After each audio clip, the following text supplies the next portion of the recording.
সুপ্রিয় দর্শক, আপনারা যে যেখান থেকে দেশ রূপান্তরের সঙ্গে যুক্ত হয়েছেন সবাইকে জানাচ্ছি স্বাগতম। আমি জহির রাহান এই মুহূর্তে সরাসরি অবস্থান করছি রাজধানীর বাংলা মোটর এলাকা। আপনাদেরকে দেখানোর চেষ্টা করছি আজ সকাল থেকে কিন্তু দেখা যাচ্ছে মেঘলা আবহাওয়া, এবং আবহাওয়া অধিদপ্তর থেকে সর্বশেষ যে পূর্বাভাস বলেছে যে আকাশ আংশিক মেঘলা থেকে অস্থায়ীভাবে কিন্তু মেঘলা থাকতে পারে, এবং দিনের বিভিন্ন সময় কিন্তু বৃষ্টি কিংবা বজ্রসহ বৃষ্টির সম্ভাবনা কিন্তু রয়েছে। এবং সেই ধারাবাহিকতারই কিন্তু একটি অংশ কিন্তু আমরা দেখছি যে টানা 20 মিনিট ধরে কিন্তু অতি ভারী বৃষ্টি কিন্তু আমরা দেখছি যে রাজধানীতে, এবং রাজধানীতে কিন্তু সকল ধরনের যানবাহন এবং সকল মানুষ যে চলাচল করছিল সব কিছুই কিন্তু ভারী বৃষ্টিতে কিন্তু থমকে গিয়েছে। আমরা যেমনটি দেখছি যে কিছুক্ষণ পর পরই কিন্তু ভারী বর্জন হচ্ছেন, আকাশ গর্জন করছেন একদিকে যেমন, ঠিক অন্যদিকে কিন্তু বৃষ্টি কিন্তু আমরা দেখছি যে মাত্রা কিন্তু অতিরিক্ত পরিমাণ কিন্তু বৃদ্ধি পেয়েছে, এবং ধীরে ধীরে কিন্তু সড়কে কিন্তু পানি কিন্তু জমতে শুরু করেছে। যে বৃষ্টির পানি আমরা যেমনটি গতকালকে দেখেছি যে অতি ভারী বৃষ্টিতে কিন্তু নগরের বিভিন্ন জায়গা কিন্তু হাঁটু পর্যন্ত পানি কিন্তু জমে গিয়েছে, এবং সেটিরই কিন্তু একটু অংশ কিন্তু আমরা আজও দেখতে পাচ্ছি যে রাজধানী জুড়ে কিন্তু অতি ভারী বৃষ্টিতে কিন্তু ধীরে ধীরে কিন্তু সড়ক জুড়ে কিন্তু পানি জমতে শুরু করেছে। একদিকে যেমন সড়কের যানবাহন একদম থমকে গিয়েছে, ঠিক অন্যদিকে কিন্তু মানুষ কিন্তু এক দিকে যেয়ে কিন্তু তারা কিন্তু আশ্রয় নিচ্ছেন। আমরা যেমনটি দেখছি যে দেশ রূপান্তর ক্যামেরার মাধ্যমে যদি আপনাদেরকে দেখানোর চেষ্টা করি, আপনারা দেখতে পাচ্ছেন যে আকাশ জুড়ে কিন্তু একদিকে যেমন গর্জন শোনা যাচ্ছে, ঠিক অন্যদিকে কিন্তু অতি ভারী বৃষ্টিতে কিন্তু নগর কিন্তু থমকে গিয়েছে। আরো একটি বিষয় যেটা আপনাদেরকে জানিয়ে রাখি যে সকাল থেকে কিন্তু আমরা দেখছি যে পুরো আকাশ জুড়ে কিন্তু কালো মেঘে কিন্তু ঢাকা ছিল, আর মাঝে মধ্যে কিন্তু বইছে কিন্তু দমকা হাওয়া।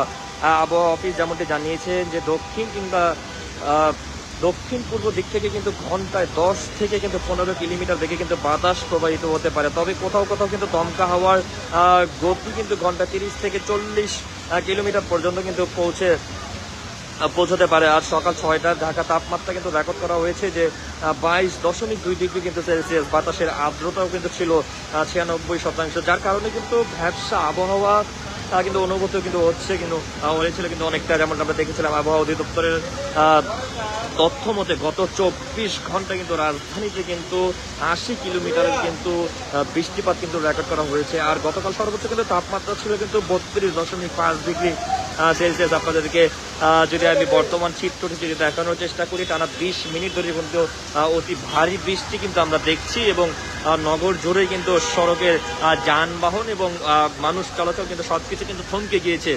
একদিকে যেমন কিছুক্ষণ পর পর কিন্তু আকাশের গর্জন শোনা যাচ্ছে, ঠিক অন্যদিকে ভারী বৃষ্টি কিন্তু পড়ছে। আমরা যদি দেখাই যে আপনাদেরকে পুরো জায়গাটা জুড়ে যে এখানে কিন্তু মানুষ কিন্তু বৃষ্টি পড়াতে কিন্তু তারা কিন্তু একটি জায়গায় এসে কিন্তু তারা কিন্তু এখানে কিন্তু অপেক্ষা করছেন। সবাই কিন্তু এখানে কিন্তু অনেকে কিন্তু অনেক জায়গায় কিন্তু যাত্রা করছিলেন, এবং সেই যাত্রার পথে কিন্তু বৃষ্টি হওয়ায় তারা কিন্তু এখানে এসে কিন্তু আশ্রয় নিয়েছেন। আরও একটি বিষয় যদি আপনাদেরকে জানিয়ে রাখি যে আমরা যেমনটি জানি যে কোরবানিকে সামনে রেখে কিন্তু হাটে কিন্তু একদিকে যেমন কোরবানির পশু উঠেছে, ঠিক অন্যদিকে কিন্তু অনেকে কিন্তু হাটেও যাওয়ার উদ্দেশ্যে কিন্তু রওনা দিয়েছিলেন। এবং এখানে আমরা শোনা যাচ্ছিল যেমনটি বলছে যে এই বৃষ্টিতে তাদের হাটের যে গরুর দাম দর সেটাও কিছুটা পতন ঘটবে বলে তারা এক ধরনের মনে খুশি রয়েছেন, এমনটি কিন্তু অনেকে কিন্তু বলছেন।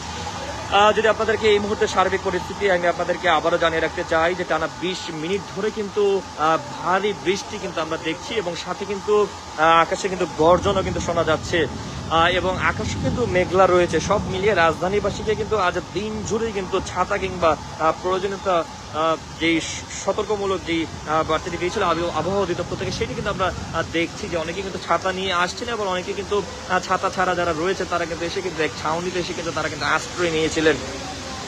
এই ছিল আমার কাছ থেকে এখনকার মতন সর্বশেষ। পরবর্তীতে যে কোনো ধরনের আপডেট পেতে দেশ রূপান্তরের সঙ্গেই যুক্ত থাকুন। ধন্যবাদ।